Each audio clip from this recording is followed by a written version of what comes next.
What's going on, everybody? Mortem here, this time bringing you a bit of news about Black Geyser, Couriers of Darkness. Now, this is a title I have covered a little bit here and there, but the main point of today is, of course, sharing right off the bat that the game is leaving early access in March, and more specifically, March 17th. Now, this game has been in early access since last August, and since then, honestly, the game has seen quite a few updates, including some things that I specifically pointed out in a video or two that I would like to see improved, such as the loading times in particular. But in addition to those things, as it has gone through its early access testing, we've seen improvements to the tutorial pretty much being reworked, a complete rebalance for the casting classes, as well as major improvements to the combat systems and their damage scaling and kind of how their unique role-playing system works in terms of combat. But I wanted to talk a little bit about this title today for a few reasons. One, because if you're unaware, this is a sort of isometric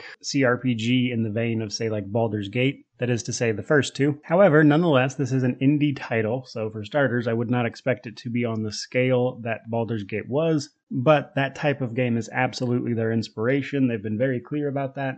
But one thing in particular about this game that actually has me intrigued, that I've been waiting for the launch version to actually check out, because that's when it's going to be completely implemented, is the game's greed mechanic. So the story of Black Geyser is supposed to focus around a sort of worldwide curse brought on by some evil entity that is increasing the greed in the land. And as you complete quests, depending on how you complete them, that is to say, bad guy option or good guy option, etc., the greed of the world is supposed to grow. And this is apparently going to change things like how individual settlements and things behave. And I think what's going to be make or break for this particular title is actually how well that's implemented and how much it actually changes. Now, to be perfectly blunt with you guys, with this being an indie title CRPG launching, I would not expect this game to be in a perfect, amazing state right away. I imagine it will be playable. Typically speaking, CRPGs in particular tend to have pretty rough launches as far as bugs and things go, because CRPGs are fairly complicated behind the scenes. But moreover,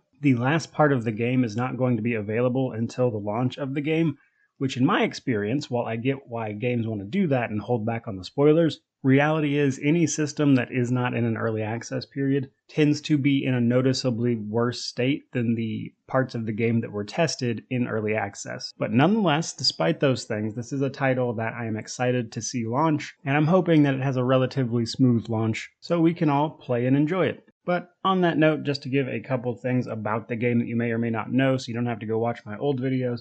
The game uses a real-time with pause system. It uses a unique role-play system, meaning that it has its own system that it uses. And I think that's especially important when it comes to the multi-classing, because you can multi-class, of course, quite a few different classes together, which I imagine will make for some interesting builds. I haven't played around with it a ton, but there's something like 14 classes that can be multi-class together, so I imagine there's going to be some good variety there. And beyond that, as most CRPGs are, this is a very story-heavy game set in the kingdom of, I believe it's pronounced Izilmereld. And as you might imagine, it is of course a time of great strife brought about by this sort of evil deity causing all of these problems.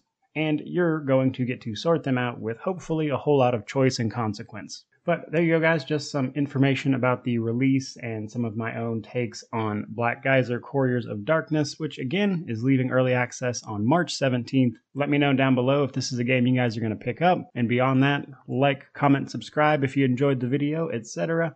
But regardless of any of that, truly, just thank you so much for watching. May you wander in wisdom and have an amazing day.